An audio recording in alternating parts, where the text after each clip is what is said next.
করেন এটা আমরা টের পাই, আপনারা আমাদের সালাম জানবেন।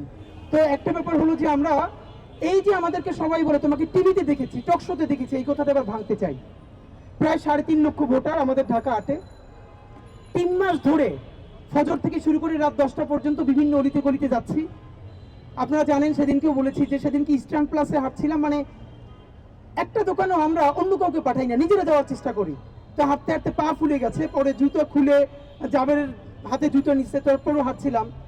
মানে আমাদের এখন একটাই কথা যে আল্লাহ যদি বাঁচাই রাখে, মানে হয়তো কাজ করতে করতে মরে যাব, আল্লাহ যদ্দুর হাত রাখছে, আর বাঁচাই রাখলে আমরা চেষ্টা করব নির্বাচনের আগের দিন পর্যন্ত 3.5 লক্ষ ভোটারের সর্বোচ্চ সংখ্যকের কাছে ফিজিক্যালি গিয়ে একবার না কয়েকবার দেখা করতে।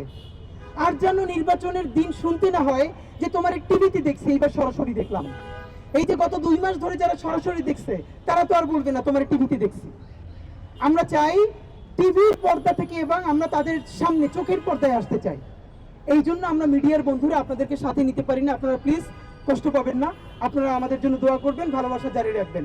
সব থেকে কষ্টের কথা বলি, কষ্টের কথাটা হচ্ছে 1 লক্ষ বারের চেয়ে যেই কথাটা এখন পর্যন্ত আমি আমার টিম বেশি শোনে, মুরব্বীদের কাছ থেকে, আঙ্কেল আন্টিদের কাছ থেকে, জুলাইয়ের শহীদ পরিবারের কাছ থেকে, যে ভাই আপনি কিন্তু এইরকম থাকেন, জীবনে চেঞ্জ হয়েন না।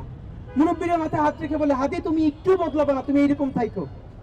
আপনারা হয়তো অনেকে মনে করতে পারেন যেটা আমাদের জন্য ভীষণ আনন্দের, কিন্তু আপনি কি চিন্তা করে দেখছেন যে এইটা খুব বেশি আনন্দের না। ঐতিহাসিক একটা জুলাই গণ অভ্যুত্থান হলো, গত 100 বছরে জুলাইয়ের মতো একটা ঐতিহাসিক গণ অভ্যুত্থান আমাদের এই জমিনে হয় নাই।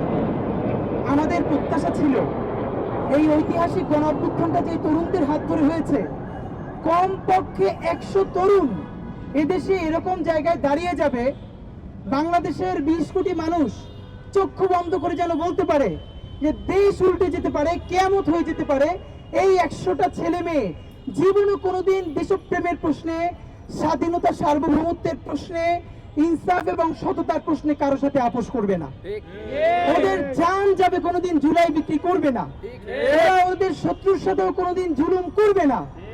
কিন্তু অত্যন্ত আফসোস, সেই জায়গাগুলো নষ্ট হতে হতে হতে হতে আজকে 20 কোটি দেশপ্রেমিক মানুষের সমস্ত চাপ যেন ওসমান হাদি এবং তার টিমের উপরে পড়েছে।